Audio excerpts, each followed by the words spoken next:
Assalamualaikum warahmatullahi wabarakatuh. Alhamdulillahi rabbil alamin wa aqibatu lil muttaqin wa la udwana illa 'alal zalimin.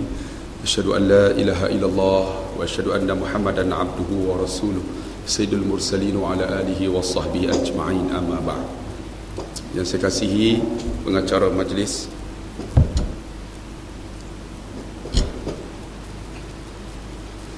ahli jawatan kuasa surau, tuan-tuan yang dikasihi sekalian, kita insya-Allah 5 hari bulan hari raya. Saya dah 6 hari dah demam tak kebah-kebah. Baru balik daripada umrah sampai di Kuala Terengganu pada 30 hari bulan.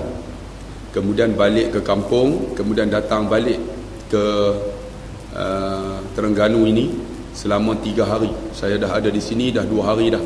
Esok hari yang terakhir, demam tak kebah-kebah. Rupanya macam mana nak kebah? Demam pilihan raya tak kebah-kebah, tuan-tuan.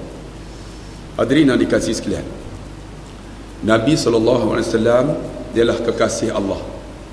Maka disebut dalam Quran, wa ma arsalnaka illa rahmatan lil alamin. Tidak kami utuskan Nabi Muhammad itu kecuali rahmat sekalian alam. Kalau tak ada Nabi, siapa kita? Mungkin dekat taman ni tak ada surau, tak ada balai sah, tak ada masjid. Tetapi kerana Nabi Muhammad ada balai sah, ada masjid, ada surau. Kerana apa? Nabi Muhammad dia bawa rahmat sekalian alam. Sebab itulah kita ni umat Nabi Muhammad ni sayang Nabi pada tarikh tertentu. Bila maulid Nabi baru ingat Nabi. Isra' Mi'raj ingat Nabi. Ma'al Hijrah ingat Nabi. Pilihan raya lupa Nabi. Sahabat ingat Nabi sentiasa, setiap waktu. Sebab itu ada seorang sahabat namanya Sayyidina Abu Bakar. Sayyidina Abu Bakar ini ketika Nabi meninggal, dia sayang Nabi, dia pergi cari anaknya Sayyidatina Aisyah. Dia pergi cari sebab apa? Sebab Aisyah ni orang yang paling dekat dengan Nabi. Orang yang paling dekat dengan Nabi. Dia pergi dekat rumah Sayyidatina Aisyah, dia tanya, "Wahai Aisyah, apa amalan Nabi yang Nabi buat aku tak buat?" Dia tanya macam tu. Apa Nabi buat aku tak buat? Supaya dia boleh ikut sunnah Nabi. Kita apa yang Nabi buat tak payah buat. Itu beza kita. Lalu Aisyah termenung. "Bapa, apa yang bapa buat itulah sunnah Nabi. Tak ada lagi dah. Semua yang Nabi buat bapa buat." Esok dia datang pula. "Wahai anakku Aisyah, apa yang Nabi buat aku tak buat." Lalu Aisyah termenung. Dia kata, "Bapa, di hujung pekan Madinah ini ada seorang Yahudi. Matanya buta. Walaupun matanya buta, dia benci Nabi, dia hina Nabi, dia kutuk Nabi, dia kata Nabi macam-macam. Nabi ni orang hina dia, dia buat macam mana? Lepas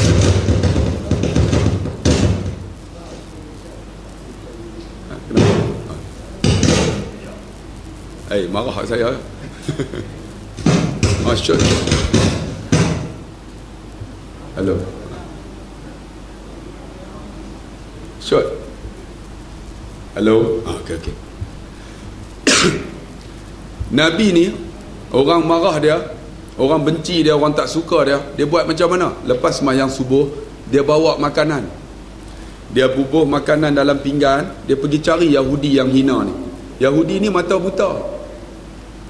Dia pergi dekat Yahudi tu, Yahudi tu mata buta, hina Nabi, kutuk Nabi. Dia ambil makanan tu, dia suap mulut Yahudi. Agak-agak tuan-tuan, orang hina kita, dia sanggup buat tak? Tak sanggup. Saya pun belum tentu. Orang hina saya, mungkin saya bubuh tai dekat rumah dia. Tapi Nabi ni orang hina dia, dia ambil makanan, dia pergi dekat Yahudi tu kutuk dia, hina dia, dia ambil makanan, dia suap. Yang ini bapa tak buat.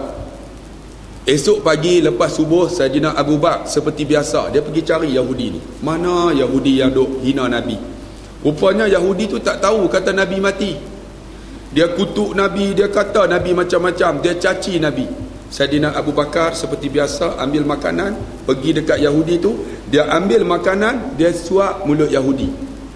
Yahudi tadi bila makanan dalam mulut, tiba-tiba dia luah. Tui kata. Saidina Abu Bakar kata, "Pak cik, kenapa Pak cik luah makanan yang saya suap?" Yahudi tu walaupun mata buta dia tahu. Dia kata, "Kamu bukanlah lelaki yang selalu menyuap makanan ke mulut aku." Saidina Abu Bakar kata, "Tidak, sayalah lelaki tersebut." "Tidak," dia kata.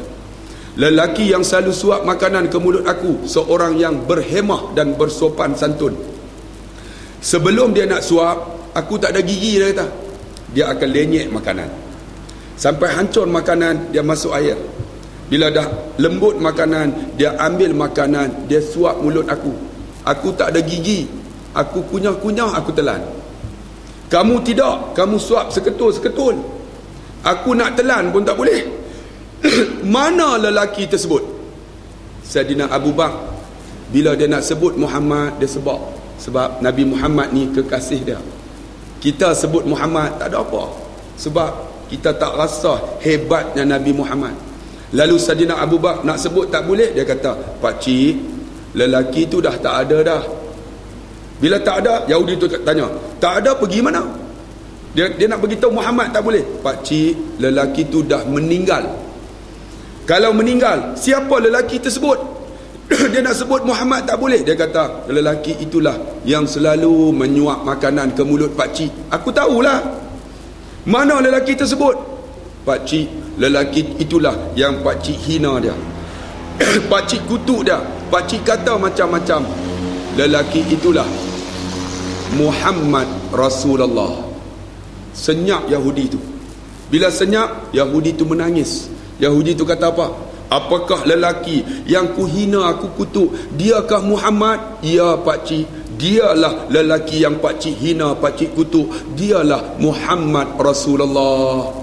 Terus Yahudi tu menangis. Yahudi tu kata apa? "Wahai saudara, ajarkan aku ajaran Muhammad, aku nak ikut dia." Wah, tengok, Nabi ni walaupun dia meninggal, orang ikut sunnah dia. Ada orang Tuhan buka hidayah masuk Islam. Sebab apa? Hebatnya Nabi Muhammad. Minta maaf tuan-tuan, saya batuk sikit. Sebab itu kita sayang Nabi berbeza dengan sahabat. Saya cerita balik sirah ni supaya ada dalam hati kita sayang Nabi. Saya nak cerita dalam peperangan Uhud. Tuan-tuan ingat tak? Nabi SAW ketika dalam peperangan Uhud, Nabi habaq, "Wahai Abdullah bin Zubair, jangan kau turun daripada bukit Uhud." 50 orang ni, "Apa berlaku kepada kami? Kau jaga Jabal Rahmat ini, jaga elok-elok, jangan turun." Ketika mana peperangan yang pertama menang kepada Islam, bila menang, akhirnya turun semua, tinggal 5 orang aja. Dalam sirah kata, bila turun, mereka ambil harta rampasan. Ketika itulah Khalid Al-Walid datang daripada belakang, serang Nabi. Nabi ketika mana mempertahankan diri, jatuh dalam satu lubang. Tuan-tuan tahu lubang tu apa? Lubang yang digali oleh Abu Amir Ad-Dirar. Abu Amir ini ialah yang membina masjid yang dikatakan Masjid Dirar, laisa usisa ala taqwa. Bila Nabi jatuh dalam parit, Nabi kekasih Allah patah gigi. Pejuang Islam patah gigi. Nabi kekasih Allah yang jamin masuk syurga patah gigi. Bila jatuh patah gigi, datang musuh nak bunuh Nabi. Nabi tepis dengan pengadang di tangan dia. Bila tepis, musuh tu pukul, pecah pengadang besi tu. Bila pecah, serpihan besi tersebut tikam dahi Nabi. Ada 3 lubang. Bila ada 3 lubang berdarah dahi Nabi ni, ada seorang sahabat, namanya apa tuan-tuan? Abdul Rahman. Di dalam sirah sebut, ada sebut Abu Ubaidah, tapi yang paling sahih dia sebut Abdul Rahman. Abdul Rahman ni dia sayang Nabi. Ketika besi berada di dahi Nabi, dia guna tangan, dia tarik. Bila dia tarik, Nabi sakit. Nabi pun sakit walaupun kekasih Allah. Lalu Abdul Rahman dia buat macam mana? Dia gunakan bibirnya. Dia tarik, dia guna gigi, dia gigit akan besi tersebut. Bila dia gigit, bila dia tarik, giginya patah. Bila giginya patah, barulah dapat keluar besi tersebut. Satu besi dapat dikeluarkan. Berdarah dahi Nabi. Ada lagi 2, dia gunakan giginya yang lain, dia gigit.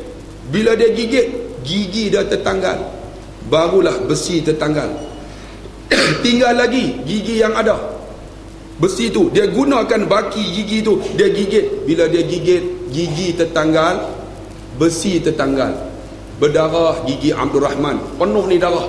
Lalu Nabi kata, wahai Abdul Rahman, kamu tak sayang gigi kamu kah ya Abdul Rahman? Apa kata Abdul Rahman? Ya Rasulullah, aku lebih sayang kamu ya Rasulullah daripada gigiku yang patah ini ya Rasulullah. Kemudian keluar darah daripada dahi Nabi. Ada seorang sahabat Nabi tengok dia sayang Nabi, namanya apa? Malik bin Sinan. Malik bin Sinan ni bila dia tengok dahi Nabi berdarah, dia buat macam mana? Dia hisap darah tersebut. Malik bin Sinan ini ialah bapa kepada Abu Sa'id Al-Khudri.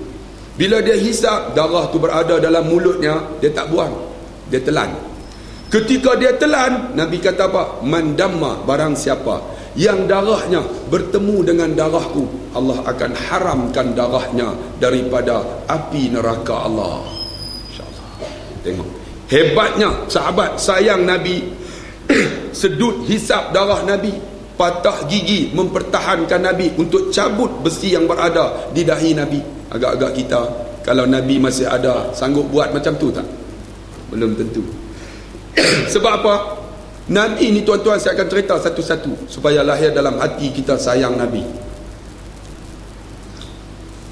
Ada seorang sahabat lagi saya nak cerita, namanya Abu Ayyub Al-Ansari. Abu Ayyub ini ialah seorang sahabat Nabi yang ketika mana Nabi berhijrah, Nabi datang. Ketika Nabi datang, tuan-tuan, para sahabat tahu macam mana Nabi datang. Kerana ketika Nabi datang tu, awan lindung jasad Nabi. Tu hebat Nabi. Tuan-tuan ingat tak? Dalam 2002 ada seorang hamba Allah, ketika mana dia meninggal di IGN 2002, mayatnya dibawa melalui helikopter daripada Subang sampai dekat kepala batas. Lalu mayatnya dibawa daripada kepala batas sampai di Pendang. Mayatnya dibawa diiringi hampir 100,000 manusia, jam 20 km. Mayatnya ketika dibawa sampai di Pendang untuk dikebumi, ada seorang pilot. Pilot itu bangsa India. Dia tengok mayat itu dilindung oleh awan. Tuan-tuan ingat tak? Siapakah mayat yang dilindung oleh awan pada 2002? Siapa tuan-tuan? Ustaz Fadil Nur. Ustaz Fadil Nur ketika mayat nak dikebumi, mayatnya dilindung oleh awan. Seorang pilot bukan Islam, dia tengok mayat itu dilindung oleh awan, dia mengisytiharkan pada 2008 sebagai seorang Islam. Dia masuk Islam. Mayat itu ialah Ustaz Fadil Nur. Masya Allah. Nabi ketika hijrah, Abu Ayyub ni dia tengok-tengok Nabi dilindung oleh awan. Lalu Nabi SAW, Abu Ayyub dia doa, ya Allah, bagilah Muhammad Rasulullah ini duduk di rumahku. Dia doa direct kepada Allah. Sahabat mereka doa, offer dekat Nabi, ya Rasulullah, sudi tak engkau datang duduk rumahku? Nabi kata apa? Di mana unta aku berhenti, di situlah tempat penginapanku. Lalu unta itu berhenti di mana? Di rumah Abu Ayyub. Abu Ayyub ni dia doa, ya Allah, bagilah Nabi duduk di rumahku ya Allah. Berhenti sungguh. Bila berhenti, Abu Ayyub seronok. Abu Ayyub Al-Ansari, ya Rasulullah, rumah aku 2 tingkat. Engkau tidur di atas, aku tidur di bawah. Nabi kata tak boleh, aku banyak tetamu, aku duduk di bawah, engkau duduk di atas. Senang tetamu datang. Bila Abu Ayyub tidur di atas, dia susun pelepah tamar. Dia tidur dengan isteri dia. Satu hari suasana sejuk. Di Madinah ni kalau sejuk boleh mencecah 4 darjah Celsius sejuk. Ketika Abu Ayyub tidur, dia tersepak cawan yang ada air. Cawan tu jatuh, air itu nak jatuh ke bawah. Dia takut air itu jatuh kena Nabi. Dia buat macam mana? Dia guna selimut dia lap. Bila dia lap, malam tu sejuk. Dia tidur dengan isteri dia sejuk, tak ada kain selimut. dia selimut dengan kain yang basah. Jadi bila bangun pagi, menggigil, menggeletar, dia turun-turun masa waktu subuh, Nabi tanya, Abu Ayyub, kenapa menggeletar? Semalam air tumpah, aku takut kena kamu, aku lap dengan kain selimut. Sejuk sangat, aku tak boleh tidur, aku selimut dengan kain yang basah, menggigil aku ya Rasulullah.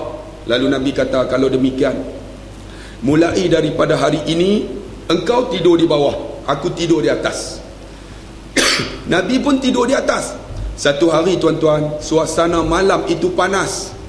Panas di Mekah mencecah 45 darjah Celsius, panas. Sekarang kalau siapa pergi, saya baru balik daripada umrah tuan-tuan, 6 hari ya. Panas. Siapa yang pergi umrah, tawaf saja ambil masa 3 jam. Sebab dekat Sa'i tu, dia orang dah runtuh dah. 3 jam tawaf. Masya Allah, ramai macam haji. Jadi bila panas ni 45 darjah Celsius, Nabi kekasih Allah berpeluh.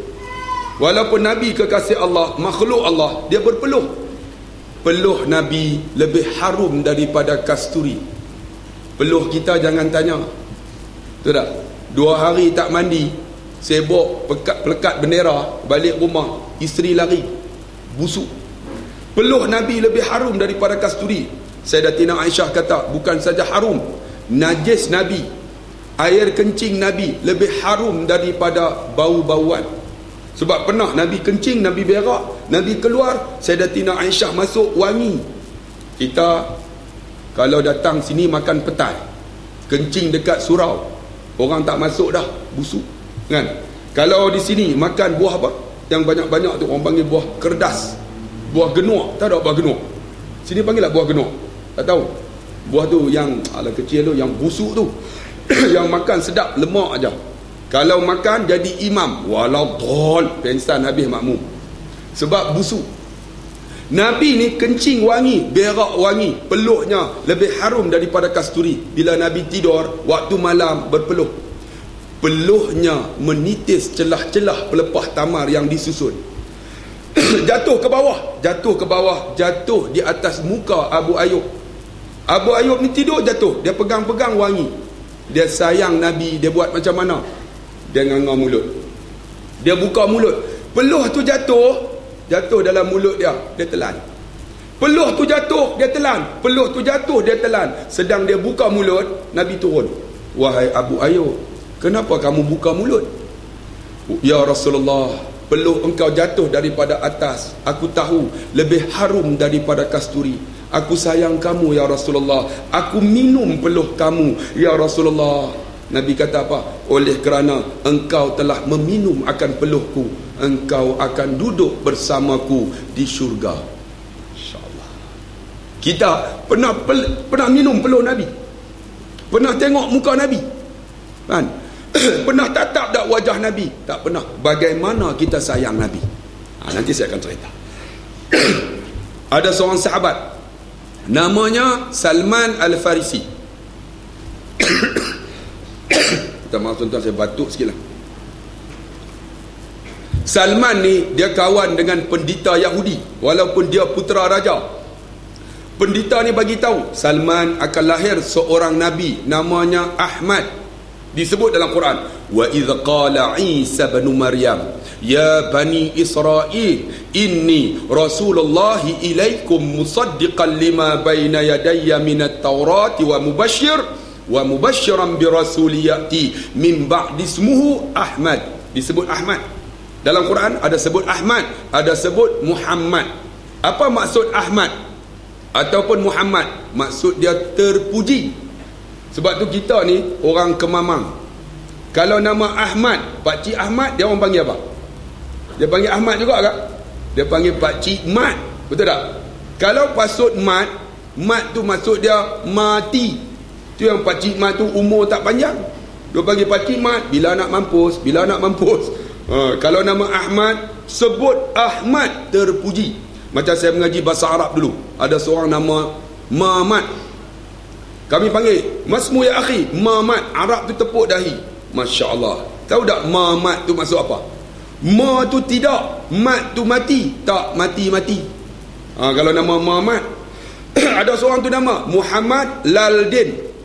Dia orang panggil Mat Ladin. Kalau Mat Ladin maksud apa? Arab tanya, "Masmu ya akhi?" Mat Ladin. Arab tu, ya Allah, Mat Ladin tu maksud dia, mat tu mati, la tu tidak, din agama, mati tak ada agama. Jaga tuan-tuan. Sebab tu kalau boleh kita nama Ahmad ke Muhammad, sebut Muhammad terpuji, Ahmad terpuji. Lalu kata Yahudi ni, akan lahir seorang Nabi namanya Ahmad. Kamu nak tahu ciri dia? Dia tak terima sedekah, tapi dia terima hadiah. Kamu carilah di belakang dia ada satu tanda sebesar cawan ini. Tanda itu di belakang belikat kiri dan kanan tertulis Khatamun Nabiyyin, Nabi akhir zaman. Kamu pergi cari. Salman pergi cari tuan-tuan, sampai di Syam. Orang Madinah dah hijrah dah masa tu. Mereka berdagang di Syam, mereka bagi tahu telah lahir seorang Nabi namanya Ahmad Muhammad. Ciri dia macam ni. Salman pun pergilah. Sampai di Madinah tuan-tuan, dia bawa makanan. Dia pergi dekat Nabi. Nabi sedang mengajar, bagi tazkirah dekat sahabat. Dia bawa buah kurma, dia kata, "Wahai saudara," dia tak kenal Nabi, "saya bawa buah kurma ni, saya sedekah kat saudara." Nabi ambil, tapi Nabi tak makan sebab sebut sedekah. Dia tengok, oh sedekah, sebab tu tak makan. Esok dia bawa pula, "Ya Rasulullah, ya saudara, saya bawa buah kurma ni, saya hadiah kat saudara." Nabi ambil buah kurma tu, Nabi makan dengan para sahabat. Bila makan, dia tahu inilah ciri yang disebut oleh Yahudi. Maka dia pergi belakang Nabi, dia cari tanda di belakang Nabi tu, dia antara belikat kiri dan kanan, Khatamun Nabiyyin. Nabi tahu dia sedang cari, Nabi jatuhkan selendang. Bila jatuh selendang, Salman ni nampak. Bila nampak tanda tu, dia meluru dekat tanda tu, dia cium tanda tersebut. Bila dia cium tanda tersebut, Nabi kata apa? "Sesiapa yang mencium tanda di belakangku ini, dia akan mencium syurga Allah." InsyaAllah. Kita tanda Nabi pun tak ada dah. Muka Nabi tak pernah tengok, peluh Nabi pun tak pernah minum. Betul tak? Bagaimana sayang Nabi? Disebut dalam hadis Nabi. Nanti saya akan cerita apa dia tanda yang boleh kita buat untuk sayang Nabi. Satu lagi saya cerita. Saya baru ni bawa ada satu jamaah haji.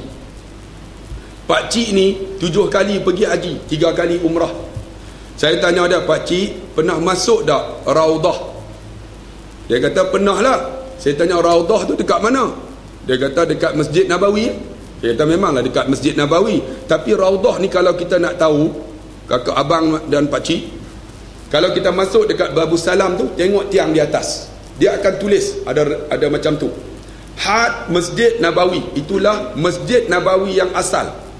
Di manakah Raudah? Min baiti ila mimbari raudatun min riyadil jannah. Daripada rumahku sampai kepada mimbarku, itulah taman syurga, Raudah. Dia nak tahu tanda dia, kapet ni, kapet di Masjid Nabawi warna merah, tapi dekat Raudah kapet dia warna hijau, tak ada warna biru. Kalau tuan-tuan cari warna biru tak jumpa. Kapet dia warna hijau. Dan kapet yang warna hijau tu lebih kurang luas besar ini aja, sampai ujung.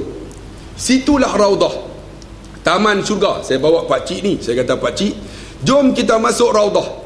Ketika masuk Raudah, saya semayang 2 rakaat. Dia duduk di belakang. Habis saya semayang, saya tengok di depan kosong. Saya kata, "Pakcik, depan kosong, semayang." Dia semayang dekat depan. Habis semayang, dia menangis. Kemudian dia berdoa. Saya kata, "Sudah pakcik, bangun." Saya bawa dia duduk satu tiang. Kemudian saya tanya dia, "Pakcik tahu tak, pakcik semayang tadi di mana?" "Di Raudah lah Ustaz." Pakcik semayang di Raudah. Pakcik tengok tak di depan tu ada satu mihrab?"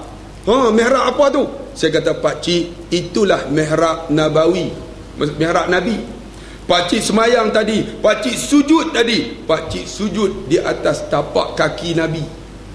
Dia dengar-dengar, "Alhamdulillah Ustaz, saya 10 kali dah datang Ustaz. Ini pertama kali saya sujud Ustaz di atas tapak kaki Nabi Ustaz." Dia menangis. Kemudian saya tanya, "Pakcik, pakcik bersandar, pakcik tahu tak tiang apa di belakang?" Masa tu orang tak ramai tuan-tuan. Dia kata, "Tiang apa di belakang ni?" "Pakcik, tiang inilah tiang mukhalaqah." Dia kata, "Tiang apa tu?" "Inilah tiang batang kurma." Batang kurma ni dalam sirah kata, ketika Nabi baca khutbah, Nabi duduk di antara dua khutbah, Nabi akan bersandar di tiang tersebut. Satu hari datang seorang perempuan ni bagi tahu, ya Rasulullah, mau atau tidak aku buat member baru. Member barulah, lalu dibuatlah. Bila buat, batang kurma tu dibuang di tepi. Nabi naik baca khutbah, tiba-tiba terdengar ada orang menangis. Sahabat carilah siapa menangis ni. Rupanya yang menangis itu ialah batang kurma yang dibuang di tepi. Nabi turun daripada mimbar, Nabi pegang batang kurma tu. Nabi kata, wahai batang kurma, kenapa engkau menangis? Batang kurma tu kata apa? Ya Rasulullah, selalu kau naik baca khutbah, kau bersandar dekat belakang aku. Kau dah dapat mimbar baru, kau buang aku ya Rasulullah. Kau tak sayang aku kah ya Rasulullah? Nabi pegang batang kurma. Nabi kata, wahai batang kurma, aku bagi kamu dua tawaran. Aku doa kamu supaya kamu meninggal, ataupun aku doa kamu supaya kamu hidup di dunia ini. Batang kurma tu kata apa? Kalau kau doa aku hidup di dunia, engkau akan mati ya Rasulullah, aku akan berpisah dengan engkau. Kau doakan aku mati ya Rasulullah, aku akan hidup dengan engkau di syurga selama-lamanya ya Rasulullah. Aku sayang engkau ya Rasulullah. Batang kurma sayang Nabi. Lalu saya kata, pakcik tahu tak, batang kurma itu ialah belakang Nabi ni yang pakcik sandar. Dia tunduk kepala, menangis dia. Dia kata, Ustaz, saya sayang Nabi Ustaz. Menangis dia. Dia 10 kali tuan-tuan datang umrah buat haji. Tak pernah tahu yang kata batang kurma sayang Nabi. Tak pernah sembahyang di mihrab Nabi. Bagaimana kita sayang Nabi? Sebab tu Nabi kata, man salla alayya salatan. Barang siapa yang sayang Nabi, dia selawat kepada Nabi sekali, sallallahu biha alaiha ashra, Allah akan selawat dekat dia 10 kali. Tu beza dah. Kita sayang Nabi tuan-tuan, kalau boleh ingat Nabi, banyak selawat.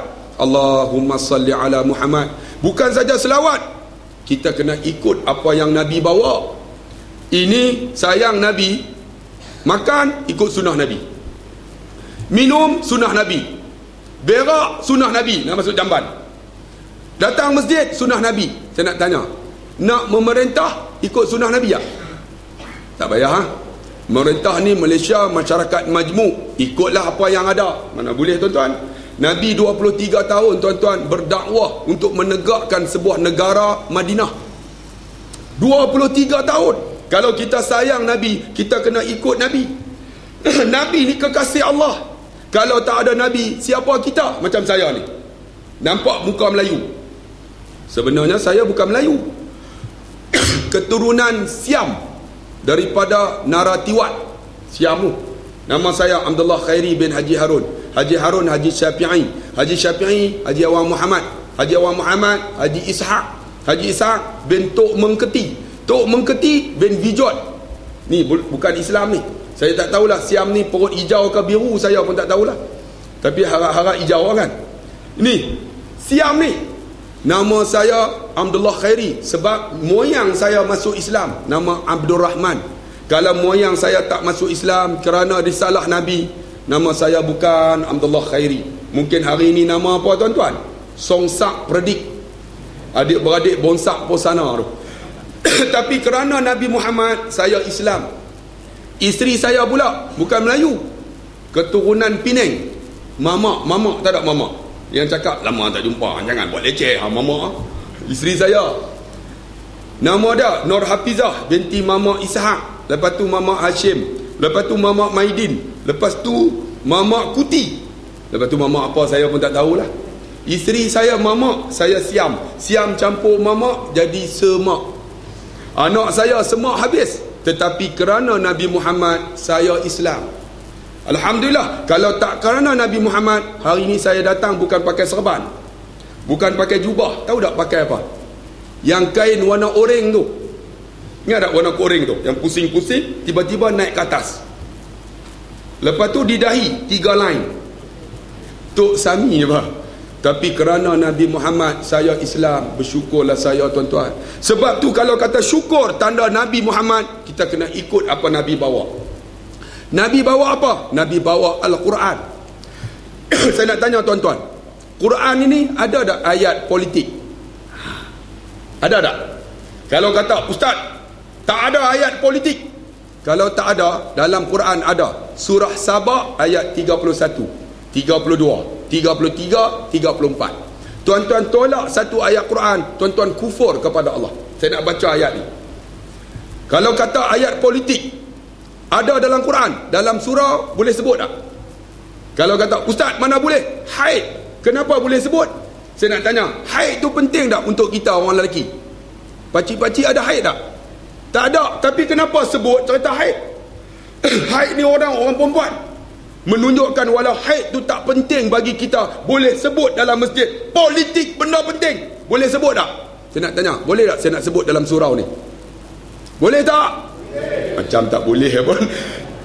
Kalau boleh, saya nak baca dalam surah Sabah ayat 31. Walilladzina kafaru birabbihim azabu jahannam wa bi'sal masir. Wa qala alladzina kafaru lan nu'mina bihadzal Qur'an wala billadzi baina yadayhi. Dan berkatalah orang yang engkar kepada perintah Allah. Kafara tu disebut engkar. Lan nu'mina bihadzal Qur'an, kami sama sekali tidak akan beriman dengan Quran. Sebutlah macam mana pun, kami tak akan beriman dengan Quran. Disebut lan. Kalau kita mengaji dalam bahasa Arab, lan tu ialah menasabkan fi'il mudhari'. Lan nu'mina, tak pernah orang baca lan nu'minu, lan nu'mini.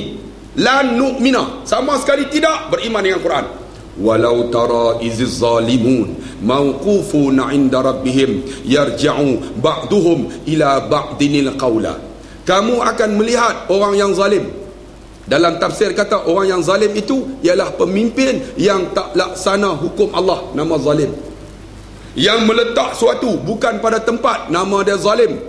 Mereka ini mauqufuna 'inda rabbihim yarji'u ba'duhum ila ba'dinil qawla. Mereka akan berdiri di hadapan Allah sambil menundukkan kepala. Allah akan tanya kepada pemimpin yang zalim ini, kenapa kamu hidup dunia buat zalim kepada rakyat? Kenapa buat zalim? Mauqufuna 'inda rabb yarji'u ba'duhum ila ba'dinil qawla. Pemimpin yang akan jawab di hadapan Allah, kami buat zalim kerana mereka sokong kami. Qawla, dengan perkataan, mereka akan berbalah dengan rakyat yang sokong. Kami zalim ni, mereka sokong kami. Mana kami tahu? Kami nak ikut suka kami, nak buat apa pun. Saya nak tanya tuan-tuan, pemimpin sekarang ni zalim tak zalim? Zalim tak zalim apa? Saya seorang guru. Saya seorang guru, bukan ajak orang rogol orang, bukan bunuh orang, bukan curi orang. Saya baca satu khutbah di satu masjid, saya ditukar 24 jam daripada Pulau Pinang ke Pulau Ketam. Tuan-tuan ingat tak? Tahun lepas, saya lah mangsa ustaz tersebut. Baca khutbah ya, kena tukar 24 jam, 437 km daripada Pulau Pinang. Tuan-tuan tahu tak Pulau Ketam tu di mana? Di Selangor. Kena naik bot daripada Pelabuhan Kelang 1 jam. Melayu pun tak ada, semua Cina. Dipisah dengan anak dan isteri saya. Bukan ajak bunuh orang tuan-tuan, ajak kembali kepada Islam. 24 jam dikeluar notis, ditukar daripada kampung halaman. Zalimnya tuan-tuan. Orang yang zalim ini, esok mereka naik, mereka akan ditanya oleh Allah. Mereka akan tuduh kami zalim kerana mereka sokong kami. Dijawab oleh rakyat, yaqulul ladzina istuz'ifu lil ladzina istakbaru laula antum lakunna mu'minin. Maka berkata rakyat, bila pemimpin kata kami zalim kerana kamulah yang sokong kami, angkat kami, mana kami tahu? Rakyat jawab balik. Maka berkatalah orang yang daif, dalam tafsir kata, iaitu rakyat, kepada orang yang takbur, iaitu pemimpin. Apa kata dia?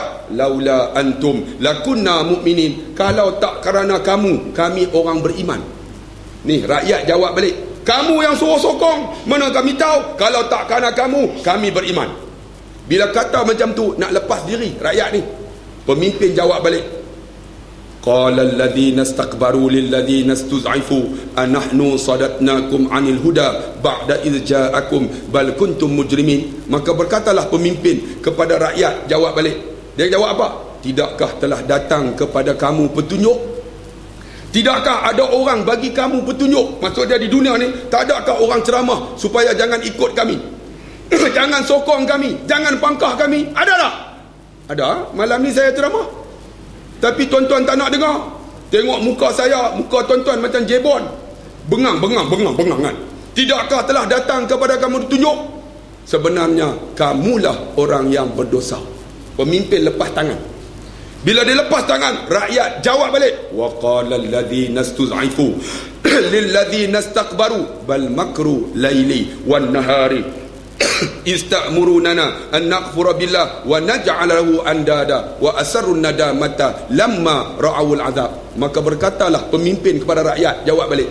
Mereka apa, rakyat jawab balik kepada pemimpin, bal makru laili wan nahari. Macam mana kami tak sokong kamu? Kamu tipu kami siang malam. Bal makru laili wan nahari. Tuan-tuan mengaji bahasa Arab tak?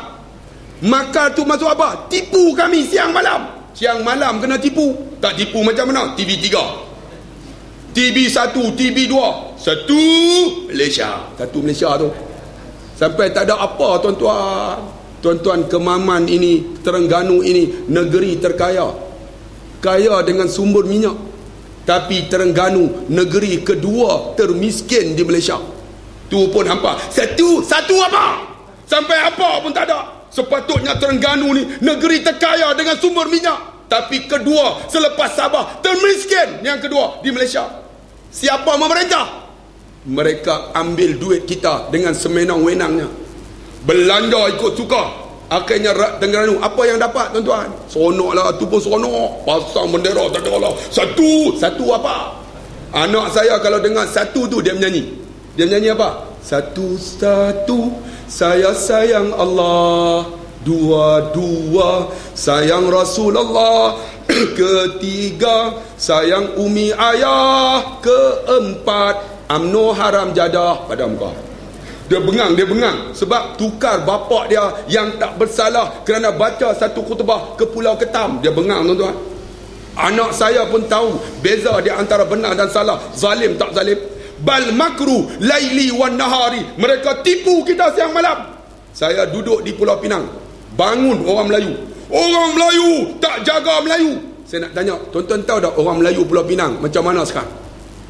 Tahun 1957 Pulau Pinang Melayu ada 67%. Masa Melayu memerintah, selepas 50 tahun memerintah, 56 tahun, Melayu Pulau Pinang tahu tak tinggal berapa? 16%. Habis tanah orang Melayu dibeli oleh ni ahli yang berhormat ni, jual dekat Cina, makan komisen. Cina buat rumah ratusan ribu, orang Melayu tak boleh beli, lari habis. Akhirnya di Pulau Pinang sekarang Melayu ada 16% saja. Mana orang Melayu nak jaga orang Melayu? Saya nak tanya. Hancur habis tanah orang Melayu diambil. Akhirnya di Georgetown saja dulu 1957 47%. Sekarang di Georgetown, bandar Pulau Pinang, hanya tinggal 2% orang Melayu. Tu pun Melayu tak Melayu. Melayu yang cakap satu Malaysia, kepala golek mamak, tuan-tuan. Tu pun duk belagak Melayu, jaga Melayu. Jaga apa? Habis tanah orang Melayu dijual. Kita tak nampak, mereka tipu kita melalui TV3, TV1, TV2, berita harian, utusan meloya. Kita duk baca tu, Selangor tak ada air. Saya ditukar di Selangor, tuan-tuan, 7 bulan. Saya tak pernah lagi bayar bil air. Sebab apa? Tak cukup 20 meter padu guna. Free. Saya ceramah di Selangor, saya tanya, kamu wahai rakyat Selangor, bersyukur tak Menteri Besar telah memberi kamu 20 meter padu free air? Dia orang wawar, Selangor akan jatuh. Saya yakin, tuan-tuan, kalau mereka tak boleh menipu, Selangor tak akan jatuh. Tak akan jatuh, tuan-tuan. Baru ni saya berceramah dengan Datuk Seri Anwar Ibrahim, yang hadir hampir 40,000. Saya ceramah tak nampak apa, gelap. Rupanya yang hadir tu semua India. Nak nampak apa? Gelap semua. Saya, dia bangun, ustaz, kami bersama dengan ustaz. Baru nampak gigi putih. India semua. Sokong saya. Masya Allah tuan-tuan. Itu menunjukkan perkembangan yang mutakhir. Selangor, kalau mereka tipu, mungkin kalah. Tapi kalau mereka tak tipu, mungkin kita dapat pertahankan Selangor. Pulau Pinang tak ada harapan tuan-tuan. Tak ada harapan. Tuan-tuan pergilah tengok, markas pun tak naik. Sebab apa? Tak ada orang. Mereka sekarang ni sedang tunggu duit daripada atas. Tak tahu calon. Kita calon dah tahu tuan-tuan. Calon kita dah turun dah. Dia orang kalau labor-labor tak jadi calon. Mampu Jadi tak beranilah. Markas pun tak naik. Lampu pun lek nak terpadam ya. Pukul 12 tutup habis. Kita alhamdulillah tuan-tuan pergi Pulau Pinang. Pergi balik pulau. Lagi hebat. Meriah. Lebih kurang macam Terengganu lah. Saya tengok Terengganu pun hebat. Nampak? Yakinlah tuan-tuan, 2004 kita pernah menang, betul tak? Kita pernah menang. Walaupun rakyat tukar balik. Sebab mereka tipu kita. SPR tipu kita masa pilihan raya tu. Jangan buka meja panas. Kan? Kita semua tak buka, betul tak? Rupanya dia orang yang buka. Akhirnya kita tak jaga meja panas. Habis tuan-tuan. Undi kita lari habis. Kita kalah 2008. Ni 2012. Tuan-tuan jaga elok-elok.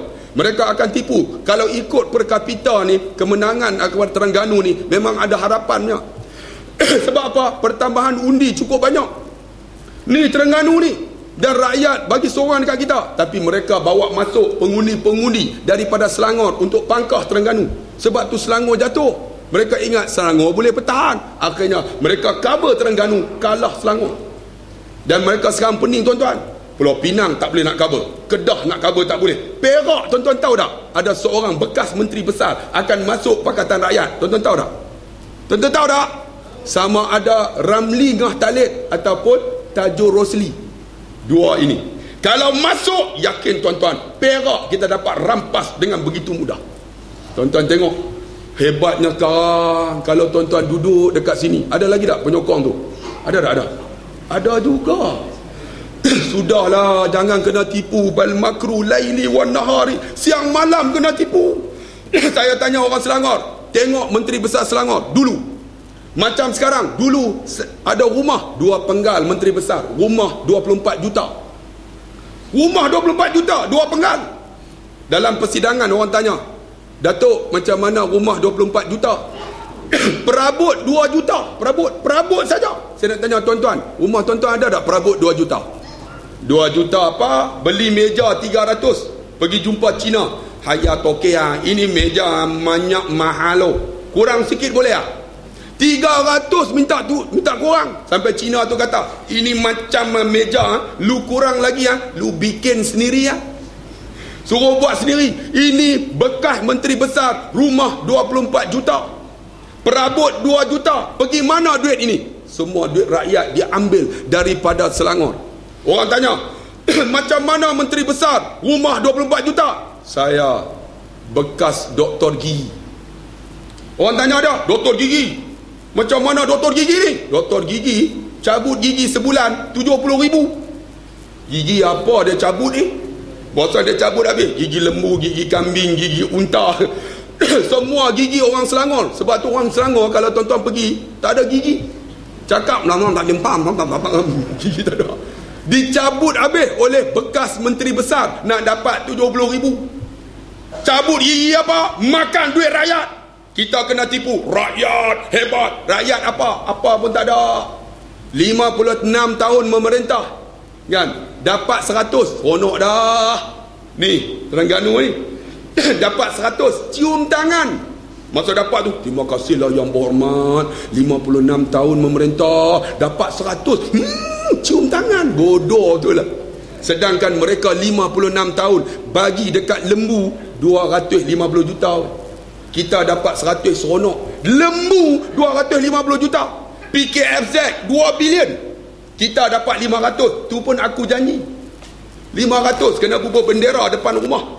Allahu Akbar. Ni nak dapat pula 1,200. Saya ingat kalau dapat 1,200 bukan cium tangan. Yang berhormat terima kasih, gigit terus. Apa punya bengong lah. Tuan-tuan, buka minda. Bal makru laili wan nahari. Jangan ditipu tuan-tuan. Kita dapat duit, ambil. Duit itu bukan duit mana-mana parti. Duit itu duit rakyat. Ingat tak dibentang dalam belanjawan parlimen? Bila dibentang, duit itu bukan duit mereka, duit kita semua yang bayar cukai, income tax, semua ni. Kemudian dikumpul, dibentang di belanjawan, diberi RM100. Duit tu kita punya, hak kita. Tuan-tuan bila dapat, ambil. RM500 ambil. Dr. Yusof Qaradawi kata, bila pemimpin beri kepada rakyat, ambil. Duit itu duit rakyat, bukan duit pemimpin. Tuan-tuan kena ingat. Ini datang mengaku, ini kami bagi. Tuan-tuan bagi aja, duit tu hak kita. Baru ni saya ceramah di Keratung, Felda. Dia orang bagi RM5,000, pakas ambil. Saya tanya, macam mana RM5,000? Habis tak? Ustaz, RM5,000 ini bukan duit mana-mana parti. Duit ini hak Felda, layak untuk kami ambil. Sepatutnya kami dapat lagi banyak, dia kata. Tapi bila masuk saham, kami sekarang dalam keadaan terkontang-kanting. Mungkin saham ni akan jatuh, habis tanah Felda akan dijual. Tuan-tuan tengoklah. Sebab tu tuan-tuan jangan kena tipu. Bal makru laili wan nahari. Mereka ambil duit kita berjuta, tuan-tuan. Ni Terengganu ni pendapatan 4.7 bilion. Duit royalti minyak. Terkaya, tuan-tuan, tapi negara termiskin kedua di Malaysia. Mana pergi duit kita? Hampa tak boleh guna otak kau. Sebab pemimpin penipu. Kita duk seronok satu Malaysia apa-apa orang tak ada dah. Sebab tu saya nak, wahai rakyat Terengganu yang ada, bukan minda, jangan kena tipu. Kalau Pakatan Rakyat naik, takkan naik pemimpin nak lingkupkan negara. Nak ke? Saya naik, saya tak lingkup. Mereka buat naik, mesti nak buat benda yang baik. Mereka tengok baru ni nak offer kereta akan turun. Semua orang kata kalau turun kereta bankrupt. Akhirnya tengok manifesto, kereta akan diturunkan. Tengok, terima juga. Kita akan bagi royalti kepada negeri yang ada minyak sampai 20%. Dia kata apa? Bankrupt, habis. Kalau bagi bankrupt, akhirnya naik manifesto. Kalau menang, nak bagi 20%. Tengok. Menunjukkan apa yang Pakatan Rakyat offer tu, memang benda tu boleh diberi pada rakyat. Negara kita sumber. Apa tak ada di Malaysia? Minyak ada, kelapa sawit ada, getah ada, beras ada, biji timah ada. Apa tak ada? Apa tak ada? Apa tak ada? Balak ada. Apa tak ada lagi? Saya nak tanya tuan-tuan, Singapura ada tak getah? Satu pokok pun tak ada. Ada tak kelapa sawit? Satu pokok. Negara Singapura kedua terkaya dunia. Sebab apa? Tak ada rasuah. Malaysia ni negara sumber, 38 duduk dalam dunia. Korea tak ada sumber, 16 terkaya dunia.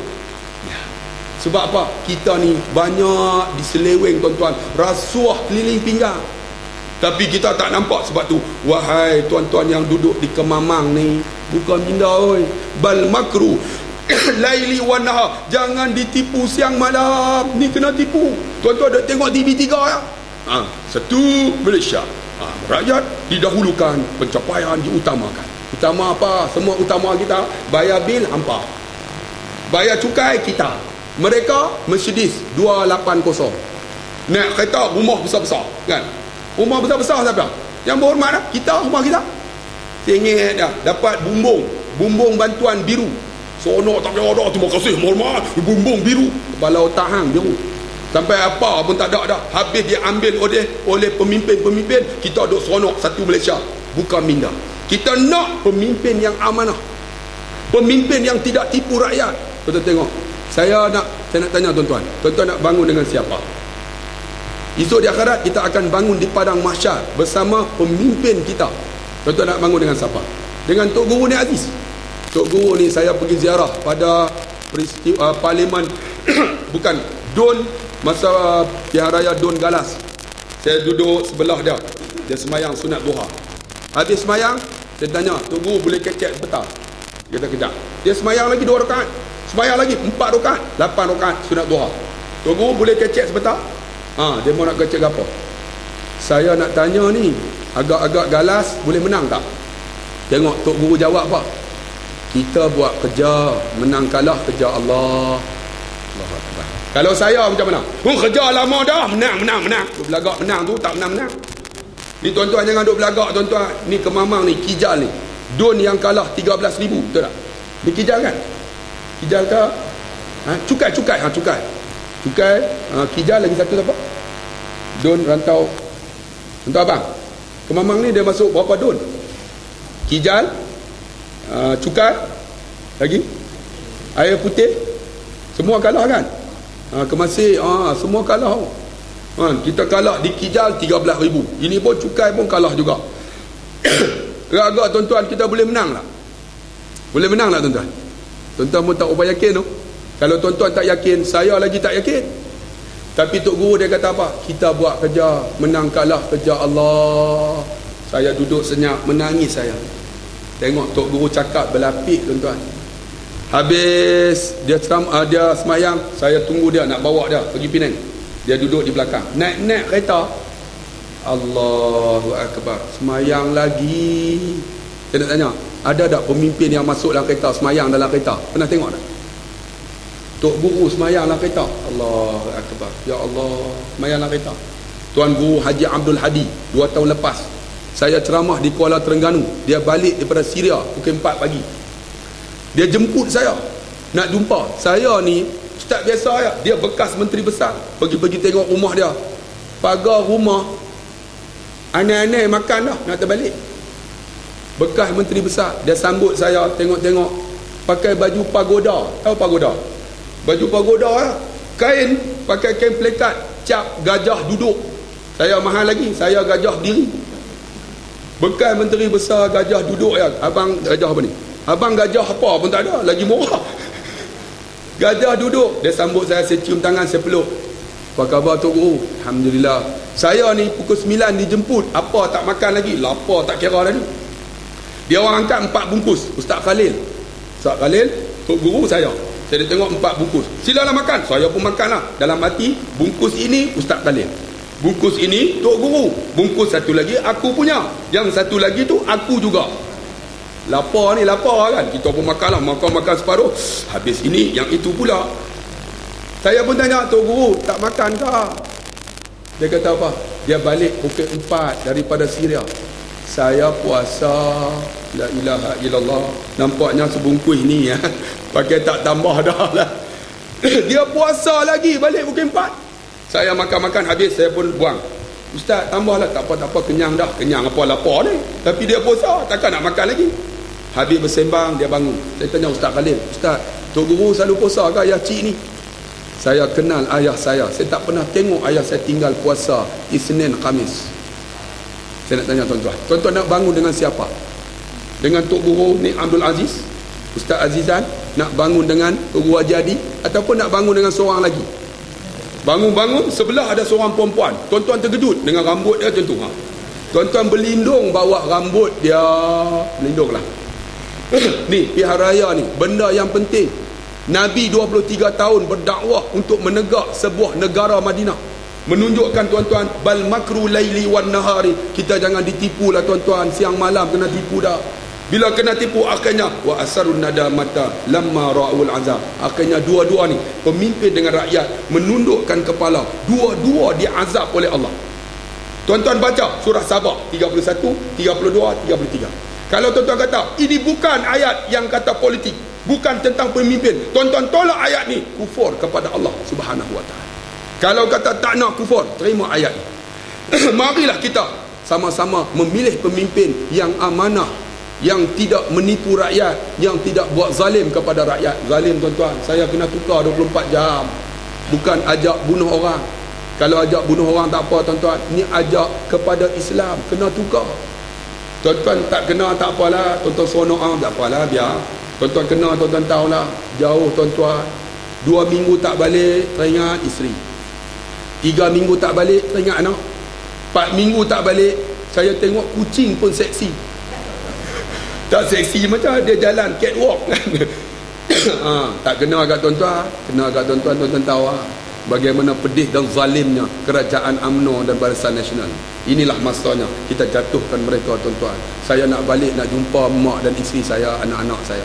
Kesianlah dekat saya. Saya rasa setakat itu. InsyaAllah lain masa kita jumpa lagi. Saya akan datang lagi insyaAllah selepas kemenangan diisytiharkan. Saya telah memberikan 3 hari untuk berada di Terengganu ini. Esok di Marang, kemudian malam ada ceramah politik di Kemasik, kemudian saya akan balik untuk tumpu di Pulau Pinang. Selepas itu saya akan berada di Shah Alam Selangor 3 hari, kemudian terus balik ke Kelantan 2 hari, kemudian berada di Pulau Pinang untuk tumpu pada 5 hari bulan pilihan raya. Tuan-tuan yakinlah, kerjalah kuat-kuat tuan-tuan, kerja menang kalah kerja Allah. Kita harap Allah bagi kemenangan dengan kerja buat kita. Sekian, saya rasa di situ ada satu buku, tuan-tuan ambillah tuan-tuan. Balik baca dia Ru'yah wa Syifa Penawar dan Syifa, yakni Ru'yah pendinding, Syifa penawar. Balik baca seorang satu, doa banyak-banyak. Di belakang tu ada nombor akaun nak buat mahad tahfiz. Kalau tuan-tuan ada duit selepas pilihan raya ni, masuk dalam akaun tu. Sebab malam ni kita nak kutip derma untuk PRU 13. Jadi tuan-tuan, saya nak kita kutiplah derma untuk pilihan raya, untuk markas kita ni, untuk nak adakan program, nak buat jamuan, nak beli bendera dan sebagainya. Saya lancarkan untuk kutipan PRU 13 bagi UPU apa? UPU cukai. UPU ni lah, insya-Allah. Sekian, wassalamualaikum warahmatullahi wabarakatuh.